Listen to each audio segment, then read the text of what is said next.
Something unexpected just happened, and I think we're gonna have to put a pause on this series for a little bit.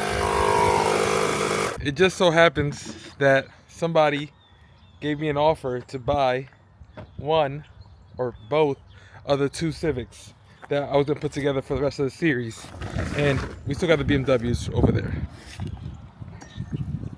More on that in a second. The way that this went, somebody just randomly texted me and was like, hey, what are you gonna do with those Civics? I was like, well, I mean, to watch the videos, you know what I'm gonna do with these Civics.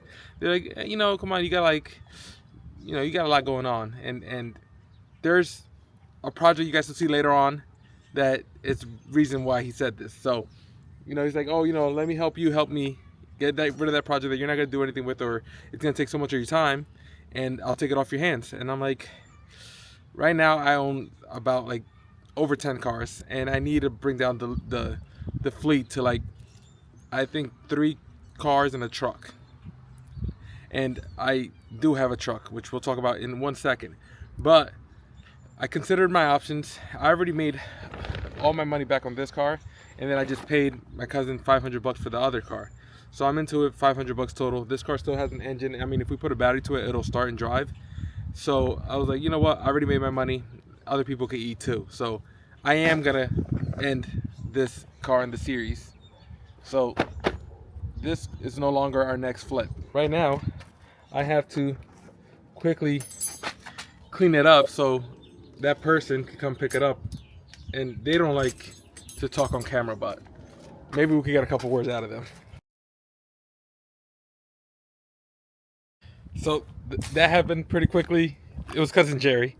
Cousin Jerry took the Civics and he's using the motor. He's been wanting the car since I picked it up, and I just let it go. Guys, this is your reminder. We are 11 subscribers away from meeting our goal of 1,000 subscribers on the channel. That would unlock this car cover off the car, and I'll show you what's underneath this. Now, I said I had a truck. Let's take a look. So this is a 2010 Silverado LTZ. So this thing has it has fully loaded, I guess, for 2010. So if we open it up, it has mint interior. I mean, mint besides this. Besides this, interior is in great shape. So seats are in good condition. It has this cover here. Oh, that's not mint. It's dusty in here.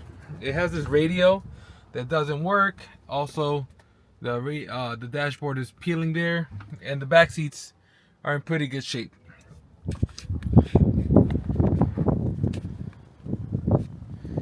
This thing runs and drives.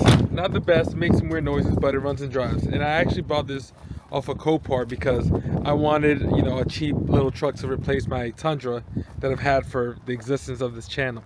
So I bought this. I pulled a picture here of the listing on Copart, and I figured, this would be a cheap truck. It needs very small repairs, and I'll just do this to just last me until I can get up to the Raptors, especially since we have this challenge going on.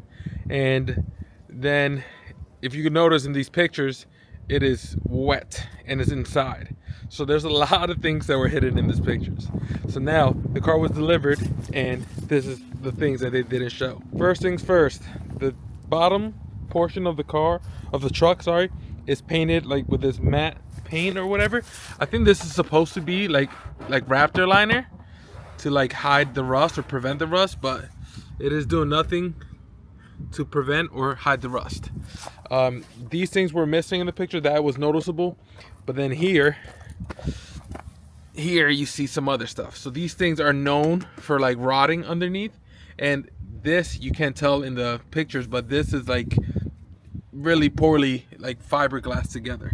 I mean, so much so that you can still see some fiberglass there, and look here. And then now that I'm here showing you guys, I actually see some of this here. So the whole bottom of the truck is painted this flat black, and the bottom of the truck is all rusty. You open the door, sorry for the mess, and yeah, the cab corner is barely there. So there's some rust underneath, some rust on the door, which is fine. In the bed here, there's some stuff here, nothing, no big deal. This side didn't look like it had rust, but when we get to the other side, you'll kind of figure it out. But there's some bubbling here, so this has been repainted. I would say the whole truck has been repainted. If you look there, the paint actually looks pretty good in the camera here, but it's actually pretty like blotchy. Not bad though. So we come around to this side, and bam! What the hell? No, I mean that was very noticeable in the pictures. I don't know if somebody like pulled at this recently, but I don't remember this being out like that. But look at this. If I move it here, it also moves down there. So that obviously needs to be replaced. And then again, same thing on this side with the rust in the bottom section. This door is terrible. There's a hole in there. And then same little bit of rust here, not bad. And then I bought a bumper before the truck got delivered, and it doesn't look too bad. But if you guys go like this and you look a little bit more, you see how this gap is pretty small here compared to that gap over there. Oh, that gap over there. Well, that's because this truck is actually a double salvage. So it was hit once in the front, they fixed it, and I bought it. And the only reason I bought this, besides the fact that it was cheap, was because it came with a reconstructed title. And that is not what it came with. It came with a Pennsylvania salvage title with the R branding on it. So it essentially was a reconstructed Pennsylvania title, but that's not what Copart sent me. They sent me a salvage title that's not to be registered. So I have to re-inspect this car here in New Jersey now. And for what it's worth, it's not worth anything. I paid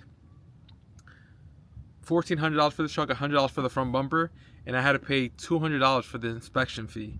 So, I mean, the $1,400 before fees. Copart fees are very expensive, so this truck landed here in my house, cost me $2,300. So that's about, what's that? $900 in fee and shipping. So this was a terrible buy, and it was just me trying to get my feet wet in Copart, try to get a little Copart rebuild going on for you guys, maybe add it to the Flip series, which then brings us over to the BMW. This thing has been sitting neglected on the street for quite a little while now. Look at this paint that we were gonna do on it. I mean the list of stuff that we were gonna do.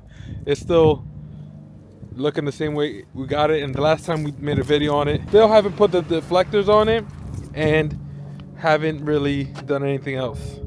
So that's what we need to do today, as well as replace the rear brake pads, because one of these wheels is making noise and it sounds terrible. And although I'm just trying to get rid of this at whatever I could get for it, I don't want somebody to get in and be like, oh, the brakes are also making noise, and then just kind of like try to knock me down on that, because I need to get some money for it. If you could tell on this wheel, there's some rust sort of building up here, and that's from this wheel being metal on metal. So I bought some brake pads. We're gonna replace those and kind of keep the rotors, and then we're also gonna just put the deflectors on, wash this thing, and post it up for sale. Unfortunately, the flip a car until I get my dream truck series is on an indefinite pause, because I preemptively bought another project that's gonna hopefully help us get there way quick.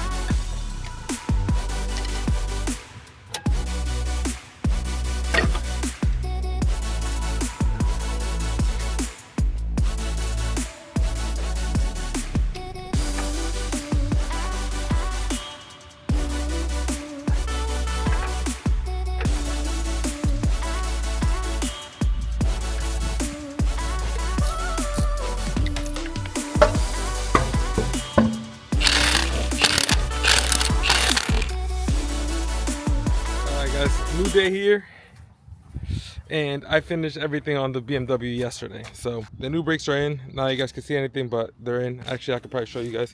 You guys saw me do the other side, but you see the new, I guess, clasp there. I got inside and I pumped the brakes, obviously, to set the piston. Up here, I put the deflectors in, or the reflectors, sorry. Deflectors. So they're in. They're just held on by double-sided tape. Not the best finish, and if they would have had white, I would have much preferred that. And this, like, this thing's a little like, you know, calls for attention or whatever. But they're in. I just gotta put the splash shield. I just gotta put that back on, and same thing on this side.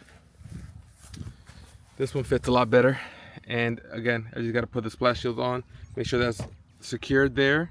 And I also, under the hood, I also put all this stuff back where it belongs. So the air filter's back in, this covers are in. I found the hardware for that last video, so all that stuff is all in where it needs to go. Right now, we're gonna take this thing to get washed and list it up for sale.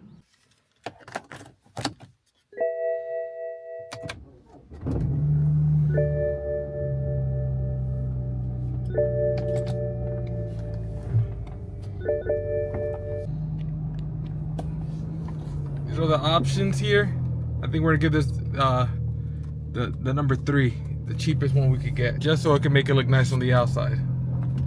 So let's see what it's gonna cost us. Exterior car wash is $13. Maybe we're just gonna do that $13 car wash.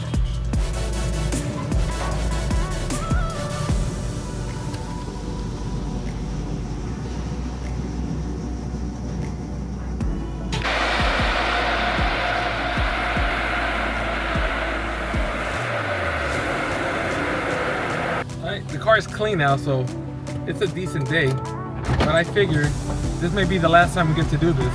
So let's see the top down. That's so cool. I'm gonna miss this thing. Psych! Gotta say, guys, looking at this thing clean, it looks just as crappy. There it is.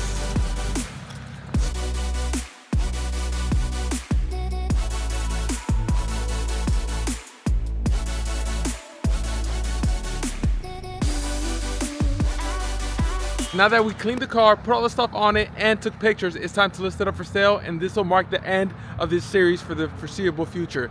Now, we're gonna go home, get the race car ready, because we have a track day that starts in about 15 minutes. So you guys will see that in the next video. Until then, make sure to comment, like, and subscribe. Give this video a thumbs up if you enjoyed it, and I'll see you next week for another video. Peace.